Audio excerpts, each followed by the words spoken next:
Ladies and gentlemen, Prime Minister Holness, by failing to hold Minister Wheatley accountable for the breaches, including corruption, nepotism, cronyism, that are being uncovered daily at PetroJam, is bringing the office of Prime Minister into disrepute and failing to act in accordance with the provisions of the Constitution. This crisis of governance that is being created is directly related to the extent to which the Prime Minister has acted in a manner to normalize improper behavior by failing to act decisively against repeated incidents in various departments of government. The failure of the Prime Minister to hold Minister Wheatley responsible is creating a crisis of governance in the country. First, by stripping Minister Wheatley of responsibility for the energy portfolio, the Prime Minister raises more questions than he provides answers for. If Minister Wheatley is incompetent or is guilty of malfeasance or both, such as to warrant him being stripped of energy, why did this also not apply to the other areas of his ministry, especially in light of reports of breaches occurring in other areas of the ministry's operations? Furthermore, the assertion, whether explicitly or by implication, that the minister is only responsible for policy cannot be substantiated. The Constitution, in section 69, subsection 3, makes the cabinet and by extension ministers not just responsible for policy, but also, and I quote, for the general direction and control of the government and the respective ministries. Furthermore, Ministry Paper number 19 of 2002 on the conduct of ministers stipulates that ministers are accountable, and I'm quoting, are accountable to Parliament for the policies and operations of their ministries, departments, and agencies. It should also be noted that the Public Bodies Management Act holds the minister responsible for the nomination of board members, and the Code of Conduct stipulates that the Prime Minister should be consulted with regard to the proposed appointment of chairmen of the boards of statutory corporations. The fact is that what we are finding in the PetroJam situation is an extensive set of breaches of all the commonly accepted principles of good governance. We are seeing evidence of nepotism, procurement breaches, possible breaches of fiduciary responsibility, questionable hiring and termination practices as evidenced in the dismissal of a qualified human resource manager and filling the position with someone connected to the minister who is not as qualified but receiving higher levels of remuneration. We have also evidence of an ineffective board which had not met for 9 months, an absentee chairman claiming approximately 10 million Jamaican dollars of reimbursement for air travel in 18 months. There are also clear instances of fraud in the issuing of donations in the Prime Minister's, in the Minister's constituency. We see also procurement breaches and cost overruns in the construction of a perimeter fence at the agency. Sadly, there are other serious questions of accountability that have already been brought to Parliament in respect of National Energy Solutions Limited, NESL, and the Universal Service Fund and eGov, which are all outside the energy, some of which are outside the energy portfolio. The breaches of public trust, which have become more blatant as checks and balances that were diligently put in place to prevent corrupt endeavors have been ignored or trampled on at will with no response from the leadership.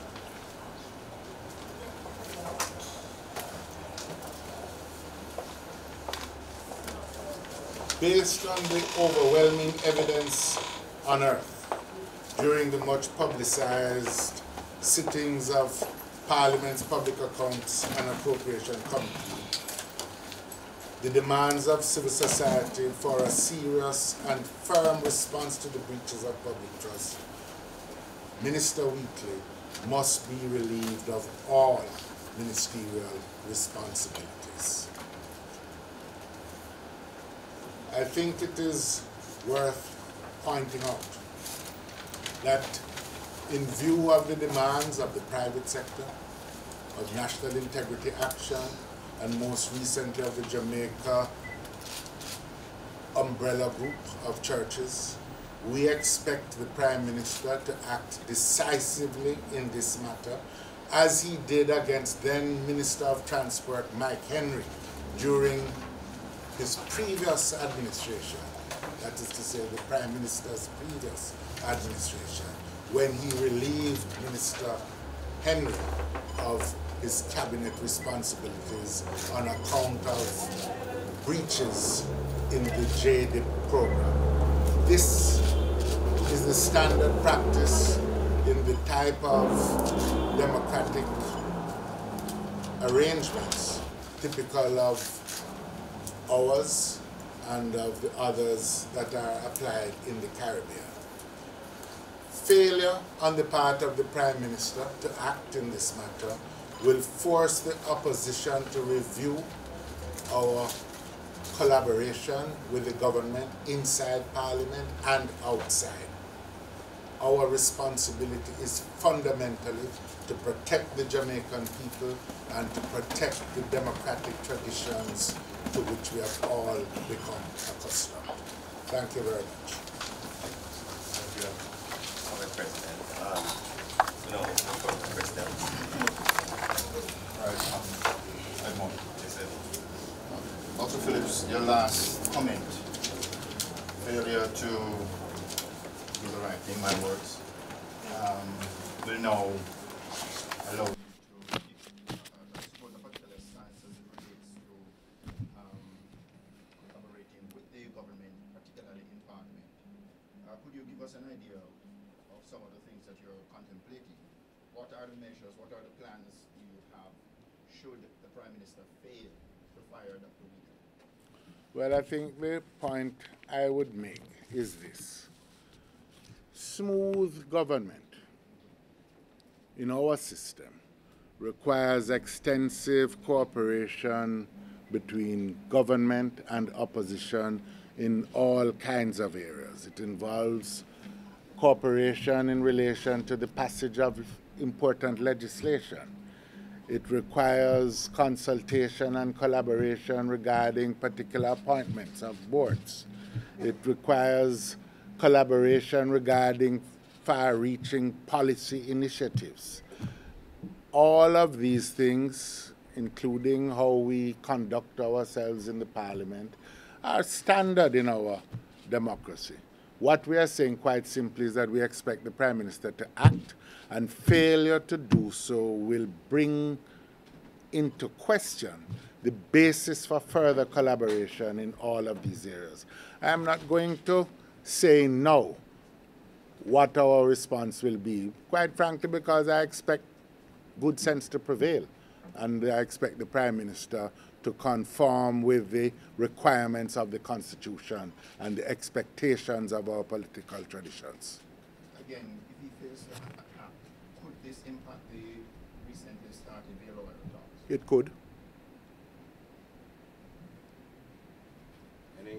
Expound on that. Huh? Expound on that. He asked the question if it could impact the Vale Royal talks. And I'm saying it could. We can either decide to participate or not to participate. I have a question as well, not directly related to him, but you mentioned that the Prime Minister has relieved Minister Wheat of the energy portfolio. And why not relieve him of the others as well, given that there are other breaches have been identified in the other portfolios? Could you tell us what you're speaking of? Well, we know, for example, in relation to NESOL, for example, National Energy Solutions, that an officer employed to NESOL, in fact, an officer who was recently promoted rapidly in NESOL, was found by MOCA and FID to be in possession of tens of millions of Jamaican dollars, and that an investigation is underway. On the face of it, the source of these funds seem to have come from NESOL itself. If that turns out to be the case, then it would obviously imply impropriety or worse in the conduct of the operations of NESOL. There are questions which arise also regarding the hiring of staff members in the Universal Service Fund.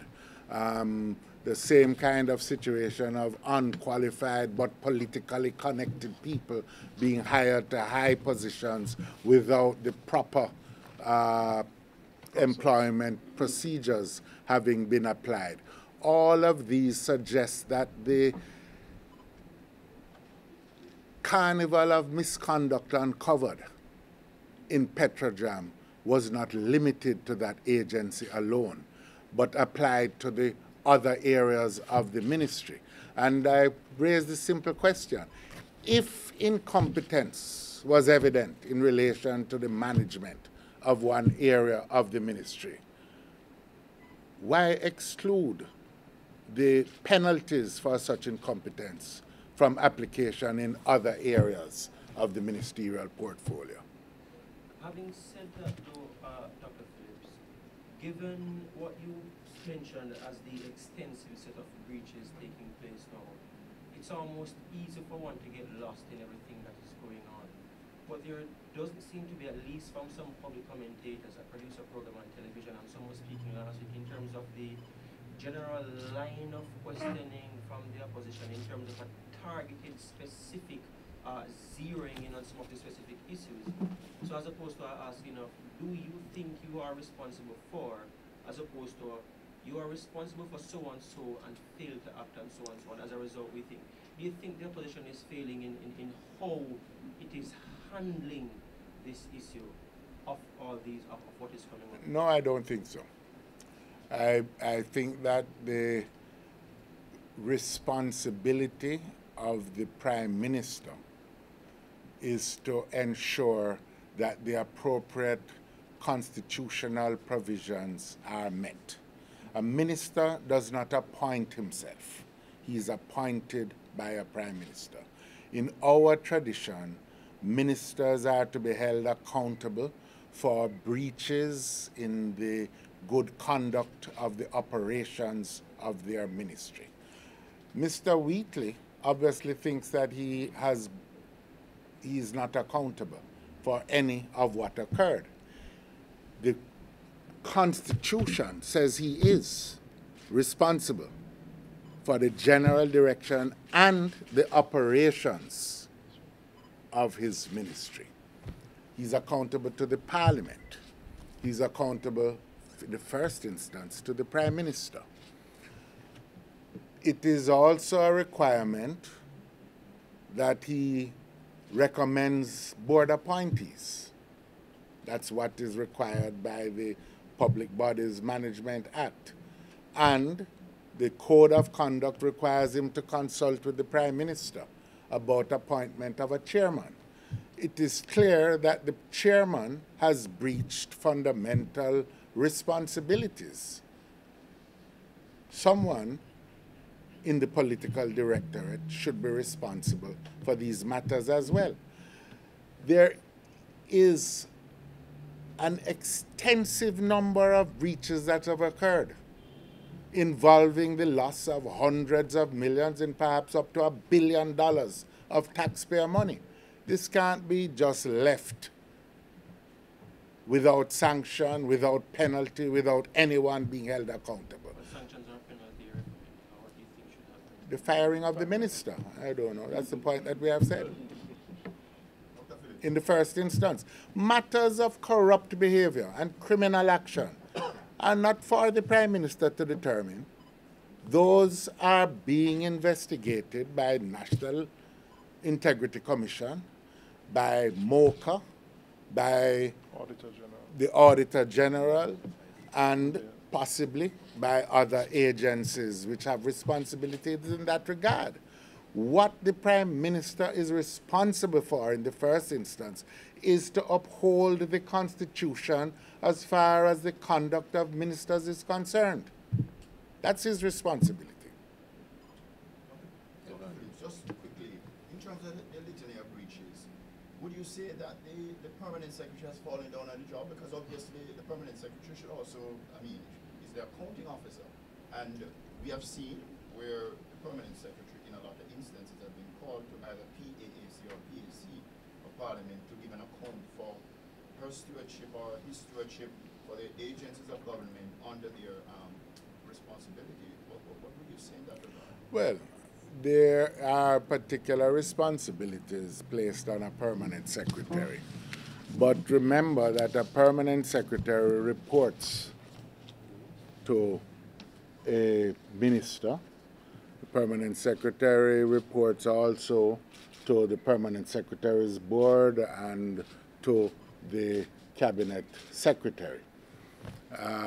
The fact of the matter is that the relationship between a permanent secretary and a minister and the prime minister is one of a subordinate to a person in superior authority. So we do not know, and we have asked for the report that the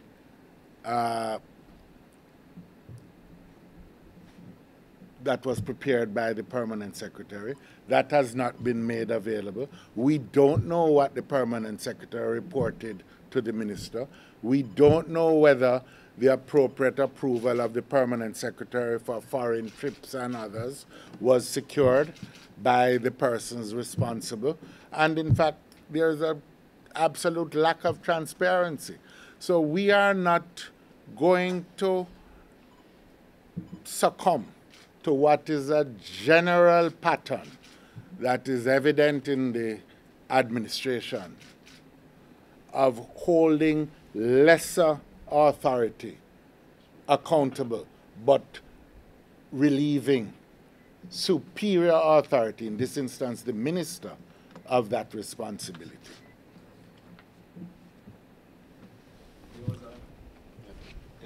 Identify yourself. There was a protest action last week by some workers of PetroJam, and they were calling for the general manager and the HR manager to be sacked. Would the opposition support this call? They must know the basis on which they are calling those persons to be relieved of the responsibilities. But what is clear is that the organization has suffered from a hemorrhaging of staff, that persons of competence who were in senior positions were relieved of those positions and others placed in their stead, and that the consequence of it all was a general breakdown of accountability and efficiency in the running of the organization. What I would say, without being privy to the bases on which the staff members sought that redress, is that we respect the rights of the workers to speak out in these matters, especially in the breakdown of the systems of accountability that is so evident. The National Integrity Action and the Jamaica Bureau of Searches have signaled that they want to speak to the opposition as well as the Prime Minister opposition be willing to sit in a meeting with both groups Yes. along with the Prime Minister? They have asked for separate meetings. But we are prepared to sit. Has that timeline been set? No, they haven't set a timeline yet. But we think, I would say this, we welcome the interest of civil society in these matters. The democracy in the country is not a instrument that belongs to the parties, whether the governing party or the opposition. The entire country should have an interest in the quality of the democracy that we enjoy, in the quality of the accountability which we enjoy. Let's not forget that the public resources wasted are resources that are being denied to the population, resources that are well needed in areas such as education, in areas such as the rehabilitation of our infrastructure. Think of what a few $100 million could do to upgrade our schools, which are suffering from the absence of labs and chemicals and scientific equipment to bring our students up to par with schools. Think of what it could do to the so-called non-traditional underperforming schools. Think of what it could do to the benefits that are inadequate, that our past beneficiaries receive. The entire population has an interest in good accountability, good governance, and transparency in government. On a slightly wider issue, what concerns do you have, if any, and I don't want you to answer as well as the Mr. Robinson, in terms of how the Prime Minister responds? I'm referring back now to the debushing issue in 2016 that has come. We didn't necessarily see the Prime Minister speaking and addressing that issue and everything that came out of the report. Think of CRH, I can't recall hearing the Prime Minister speak on it, and how he addresses these issues as the leader of the country. And here we are now with this issue and a sort of half firing, as was mentioned by Paul Ash, the commentator. What concerns, if any, do you have in terms of how the Prime Minister, as the ultimate leader in the country, steps up in these matters of national concern? I'd make 2 points. First of all,